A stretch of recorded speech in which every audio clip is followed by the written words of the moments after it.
Hey guys, welcome to what I'm calling Premiere Prep Quickie. It's me, your host, Micah Pendleton. We do not have a full episode of Premiere Prep, continuing our series on how I get away with using Linux for filmmaking, but I definitely wanted to get some out for you guys, didn't want to leave you hanging, so we're doing a quick little look at probably what's my favorite lens, the Yashica 50mm f1.7 prime lens. I am very much in love with this lens, and we'll get into reasons why in just a second. Now, first, one of the big benefits of going to vintage lenses, which I definitely would say I have, which we'll get more into in the future of Premiere Prep with a full episode and or series on vintage lenses, but one of the big draws for many people would be the price. Because, for instance, this lens right here is a prime lens and a very nice lens that may be, 30, 40 years old or even more, but it still has a great looking image, which we'll get more into in just a second. But with the price, I bought this one off of eBay for $43.95 plus shipping. Whereas you get something like this, a modern Canon kit lens, 18 to 55mm, like comes with the T3i. It's a very popular lens because it's, well, a kit lens. This one still ranges on eBay for $75 to $100. And this lens right here is an M42 screw mount.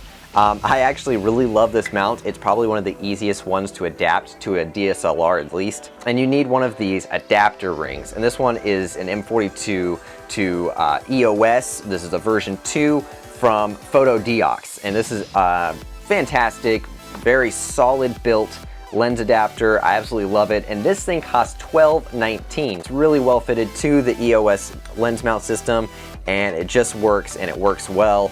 Just screw it on. There you go. It's now an EOS mount lens, and it's absolutely fantastic. Now, let's go over a couple of things. Like, for instance, this Canon lens is an f5.6, so there's not exactly a great chance for a nice shallow depth of field. This Yashica 50mm prime, which I absolutely love this thing, it is an f1.7. And so you can get a very shallow depth of field, you can get away with a lot less light, and it just has a nice looking image for the amount of light you have to give it. And again, that shallow depth of field is just about unbeatable, which we'll have some examples of in just a second. Let's just go over a couple of things that I love about this lens. Again, we're focusing here on the Yashica 50mm prime.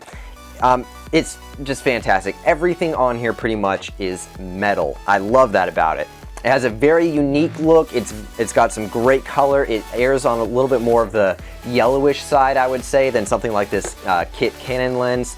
Right now I'm shooting on a Soligor 28mm, and it has a more bluer tint than this one, and I kind of love that nice goldenish look that this lens gives, which again, we'll go more into in the future on vintage lenses videos, because that's something that's great from these is unique looks. But anyway, this lens was built for a 35mm film camera for still photography, and being 35mm from a 35mm film camera means that this can easily be adapted to a 35mm cinema camera. So if you want to get something like the JVC GY LS300, which I drool over and I think I may get in the future, it has a super 35mm sensor. I believe the Sony FS5 also has a super 35mm sensor, and this lens was made for 35mm. So this should work almost flawlessly with one of those sensors, which is fantastic. It also has no need for a corrective lens. The M42 mounts especially, I have found this to be true. For something like a DSLR, which has the longer flange distance, you do not need a corrective lens. And I have an FD 50mm, which has to have a corrective lens, and it takes a lot of quality away from the lens itself, and it actually looks kind of bad. Another thing is it is easily adaptable to many different mounts. So like right here I have EOS, M42 to EOS, which has been flawless in my use of it. But then also here I have, let me see here. I have an M42 to NEX mount, which anybody knows, it's from the Sony cameras, the Sony mirrorless cameras, and cinema cameras. I actually use this on a Sony FS100, and will be using it on the FS100 again soon for a short film I'm getting ready to film, and it adapted flawlessly. It did a fantastic job, and as you can see, it's a lot longer than the EOS, and we'll go ahead and get into that now. So when we're talking about the flange distance, the distance from where the lens mounts to the sensor, that's the flange distance. And on the M42 mounts, it's pretty much flawless. But on something like an FD mount, you're going to have some problems because it's already got a need for a longer flange distance, and the adapter mount and all that kind of stuff adds more length and stuff like that. So it's kind of a problem, but these mount almost flawlessly to EOS. Also, something that's great about this lens is its smooth focus. I am very pleased with the focus on this lens. It's smooth as can be. But also, as mentioned, it is an F1.7 aperture, and it is going to be, or it is controllable up to f16, and it does a fantastic job all the way. It's not a smooth continuous, it's stop by stop, and you can, I love looking on the inside, watching it close, watching it open. I mean, the iris is so cool. I mean, yeah, it's great. Anyway, so it's really great, the f1.7 f6 aperture. Also, it has a very sharp image. We went over the unique look just a second ago. The image is very, very nice on this lens. It's nice and crisp.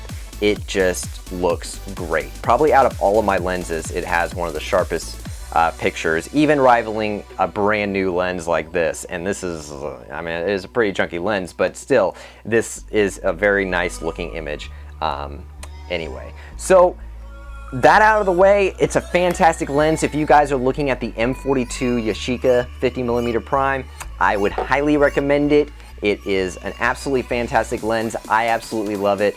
And you can click right here to see how I store all my lenses. And of course, you can go to the Film World website to see all my other lenses. So that is the Yashica 50mm prime. It's an absolutely fantastic lens, and I absolutely love it, as I'm sure I've mentioned already 100 times in this video. But go ahead and check out some of this footage that I shot on this lens. You've gotta know nothing lasts forever.